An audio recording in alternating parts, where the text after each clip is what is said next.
Alright guys, so it's that time of year again. Another Galaxy S phone is coming down the line. Now, this year, Samsung's decided to kind of align the Galaxy S title name with the year, so it's the Galaxy S21 for 2021. Technically they did that for the S20 as well, but they were obviously just lining it up with S10. Anyway, it doesn't really matter. So, Samsung brought me out to a place in New York City with proper COVID precautions, of course, to check out the new Galaxy S21 line. So I wanted to give you my impressions. Okay, so just like the previous couple of years where we had 3 different Galaxy S phones, we've also got 3 different Galaxy S phones this year. But last year, all 3 Galaxy S phones were really premium. And this year, I kind of feel like Samsung split the difference between making that more affordable Galaxy S10e, like they did a couple of years ago, and the S20 that they did last year. And not to spoil this whole impressions video for you, but the Samsung Galaxy S21 is gonna start at $799, whereas the Galaxy S21 Plus starts at $999. Now last year, the S20 started at $999, so that's a pretty big difference. Ultimately, I think that was probably a good thing. Almost every single manufacturer now has like $700 phones or cheaper that are pretty much flagships, so Samsung had to bring down the price of the Galaxy S21 series in order to kind of compete with their competitors. Unfortunately, the Galaxy S21 and S21 Plus are really freaking similar. They're almost the same phone except for just a couple of little exceptions. While the Galaxy S21 and S21 Ultra are made of Gorilla Glass Victus, the Galaxy S21 is made of Glastic. And I know that's a little bit of a bummer, but this is the better Glastic that we saw in like the Galaxy Note 20 series as opposed to the much cheaper Glastic that we saw in the Galaxy A series. And honestly, if you have 2 phones side by side, it's kind of hard to tell the difference. I was pretty impressed with my hands-on time with it. All right, so Glastic aside, the first thing you're probably gonna notice is the design. Now, Samsung went pretty bold this year with this really interesting camera bump. I would make an association with like Cyborg from Teen Titans, and I'm sure there's gonna be a lot of memes that pop up about this camera bump because that seems to happen every single year. Personally, I think it looks pretty good. When I first saw renders of it, I thought it looked kind of tacky, but it's definitely grown on me over time, and I think that it looks better than the Samsung Galaxy S20 series devices. Also, the Phantom Purple color gets like a gold accent on that camera bump as well as on the ridges of the device, so it's kind of this cool duo-toned thing, and the matte black colors on the other phones look amazing as well. I think overall, these phones look pretty freaking good. The cameras, though, in those bumps are really similar to the Galaxy S20 series, like really, really similar. You won't find a lot of differences between the S20 series and the S21 series in their camera bumps.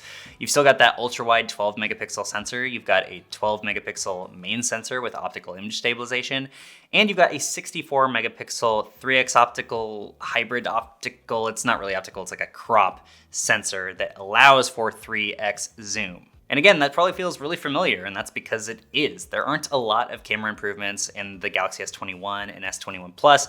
Most of the camera changes are reserved for the Ultra this year. On the front of these phones, you're gonna find a 6.2-inch and 6.7-inch display on the S21 and S21 devices respectively, but there's a little bit of a caveat here. They're FHD Plus instead of QHD Plus like last year, so that's another downgrade from the S20 series. It kind of feels like a little bit of a stab in the back from Samsung, not great here. Now, those displays are adaptive refresh rate. They go from 48 Hz to 120 Hz depending on the content you're viewing, so that should hopefully help the battery life just a little bit. Oh, and one interesting thing to note about the S21 and S21 Plus is that they have flat displays. It's kind of been like a key feature of Samsung Galaxy S phones since like the Galaxy S8 to have a curved display.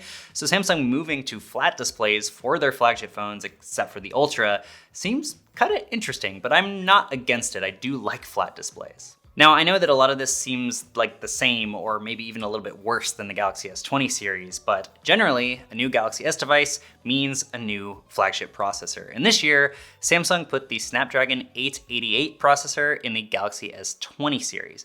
Now, this makes it the first phone line in the United States to ship with the processor and just the second phone worldwide, right next to the Mi 11 from Xiaomi. For the global variant of this phone though, you're gonna get the Samsung Exynos 2100, and we're not totally sure how that's gonna perform in this phone though. Previous Exynos chipsets have gotten much worse battery life than their Qualcomm counterparts, but we'll have to do some testing before we can tell you that definitively. The S21 and the S21 Plus are both gonna have 8GB of RAM, and they both have the option to get 128GB of storage or 256GB of storage. Now, sadly, there's no expandable storage in either of these devices, and that's kind of a bummer because now we lost the headphone jack we lost expandable storage, and on the S21 and S21 Plus, we also lost QHD Plus displays, so it feels like they're kind of falling back a little bit here. Now, as for batteries, the S21 is using a 4,000 milliamp hour cell, and the S21 Plus is using a 4,800 milliamp hour cell. And like you probably anticipated, Samsung's not including a charger in the box with these devices.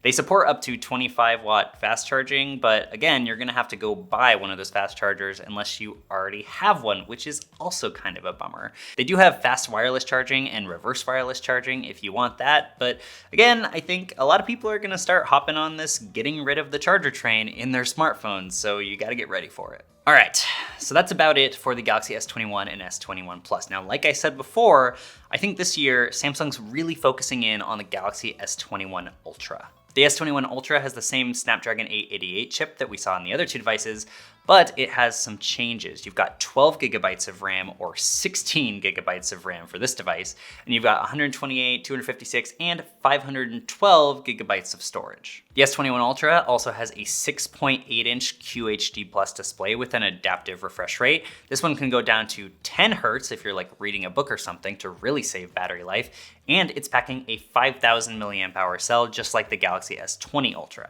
All right, so Ultra last year was really focused mostly around the camera, and they're doing that again this year, but I think this year they made it a bit more versatile. On the S21 Ultra, you've got that 12 megapixel wide angle sensor. You've got the 108 megapixel main sensor that does Nona binning down to 12 megapixels for better low light performance. And it also has optical image stabilization. You've got a 3x optical telephoto sensor with optical image stabilization. And now you've also got a 10x telephoto sensor with optical image stabilization. And I think that this is quite a versatile camera system. That 10x optical telephoto sensor really puts it in line with the Huawei P40 Pro Plus, which really shocked us last year when it showed off that 10x sensor. And having the 3x optical telephoto sensor gives you a really nice range if you wanna capture something a little bit further away or really far away. One of the biggest problems that I had with the Galaxy S20 Ultra was that the 100x space zoom was pretty much unusable. It was extremely muddy and grainy, and the biggest problem was that I wasn't really able to focus on anything because it would shake like crazy when I was trying to take a photo. Samsung has done a lot of software magic here alongside that optical image stabilization to make it a lot more stable when you're zoomed in, especially when you're zoomed in to 100x. And I can confirm that from with my hands-on time with the device, it is really freaking stable. It honestly kind of feels like it's on a tripod, even up to 100x, which is way, way better to see. Now, the other major problem that the Samsung Galaxy S20 Ultra had was that its autofocus was really, really bad. And Samsung Galaxy S21 Ultra brings a laser-guided autofocus sensor, which should hopefully fix those problems and make it so you can actually take photos. Now on the front, of course, you got a 40 megapixel selfie shooter, which generally bins down to 10 megapixels, but of course, if you really want to take 40 megapixel selfie images, you can do that too. All right, and on the Galaxy S21 Ultra, there's something really interesting here too. Now, there have been a lot of rumors that Samsung was going to get rid of the Galaxy Note line, and it's still possible that they do. We'll have to see whether or not we actually see a Note this year. But in the Galaxy S21 Ultra, Samsung is giving it support for a special S Pen, and they're actually selling this S Pen alongside a couple of different cases that hold the S Pen with the Galaxy S21 Ultra. Now this S Pen doesn't have Bluetooth, so it has pretty limited functionality compared to like the Galaxy Note's S Pen. You can't use it to take photos of yourself or anything like that, but it can be used for writing and doodling, and you can bring up the little actions menu with it when you hover over certain areas of the display.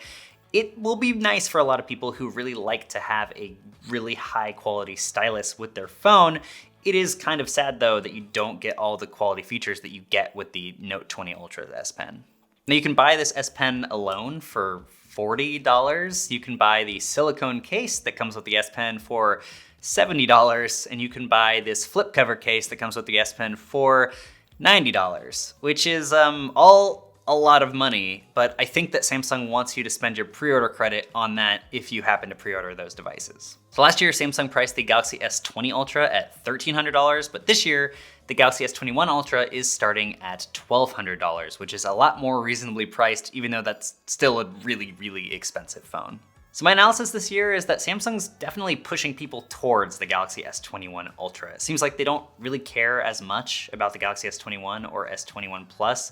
Again, it kind of makes the comparison between like the Galaxy S10 and the Galaxy S10e, especially because the Galaxy S21 is glasstic, whereas the S21 Plus is glass and the S21 Ultra is glass. But if you want that new Snapdragon 888 processor with all the new features it provides, like shooting with 3 cameras at the same time in Samsung's new director's view mode, I mean, that is something that you would want to get these new phones for. Also, the design of these devices, in my opinion, is definitely better than the S20 series. So if design is important to you, that could be worth considering as well. Anyways, all 3 of these devices are available for pre-order today. Now, if you pre-order a Galaxy S21, you will get $100 in Samsung Store credit. If you pre-order a Galaxy S21 Plus, you get $150, and a Galaxy S21 Ultra gets you $200 worth of credit, which again, I'm thinking that Samsung probably wants people to spend on those expensive cases. Also, Samsung's gonna throw in the Samsung Smart Tag if you pre-order, which I think is like a Tile competitor, and it's also kind of like getting ready for AirTags to compete with that. Basically just a little device finder, which normally sells for about $30. So I'm curious, what do you guys think about these phones? Do you think that they're underpowered, overpriced? Just what do you think about them in general? I'll be sure to let you guys know in my full review, which is coming very soon, so stay tuned to Android Authority for that. Until next time, I'll catch you guys in the next video.